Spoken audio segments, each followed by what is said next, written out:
അഭിവന്യ arch bishop Varghese Chakkalakkal പിതാവേ,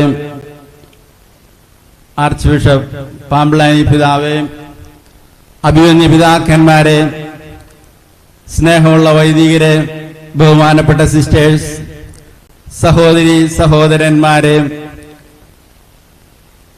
കോഴിക്കോട് ഇന്ന് അതിരൂപതയായി തീരുമ്പോൾ മലബാർ സന്തോഷിക്കുകയാണ്.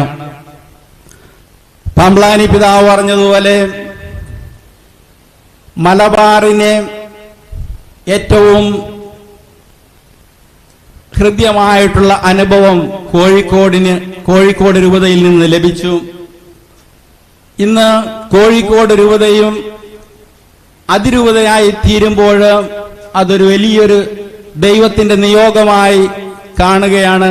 കാരണം അതിന്റെ ആദ്യത്തെ ആർച്ച് ബിഷപ്പായി തീരുന്നത് നമ്മുടെ എല്ലാവരുടെയും പ്രിയങ്കരനായിട്ടുള്ള വർഗീസ് ചക്കാലക്കൽ പിതാവാണ്.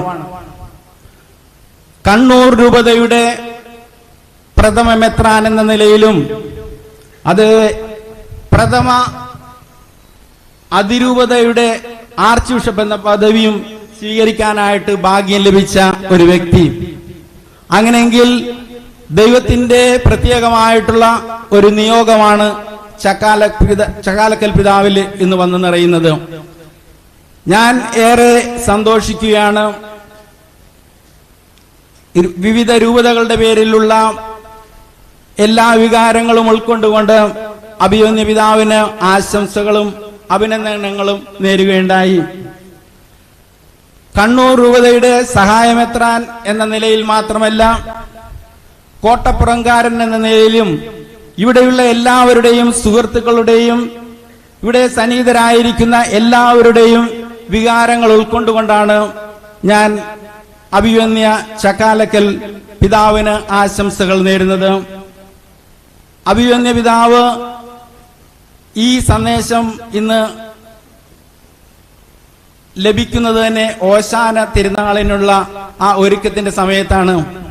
അപ്പോൾ നമുക്കും ചക്കാലക്കൽ പിതാവിന് വേണ്ടി ഓശാന പാടാം, സന്തോഷത്തിൽ പങ്കുകൊള്ളാം. അദ്ദേഹത്തിന്റെ ജീവിതത്തിലെ എല്ലാ നന്മകളും അതുപോലെ തന്നെ സങ്കടങ്ങളുമുള്ള നിമിഷങ്ങളിൽ ആ പിതാവിനോടൊപ്പം നാം ഉണ്ടായിരിക്കുമെന്നുള്ള വാക്ക് നൽകിക്കൊണ്ട് എല്ലാവിധ അഭിനന്ദനങ്ങളും ആശംസകളും ഒരിക്കൽ കൂടി നേർന്നുകൊണ്ട് എന്റെ വാക്കുകൾ ഉപസംഹരിക്കുന്നു. താങ്ക് യു ഡെന്നിസ് പിതാവേ.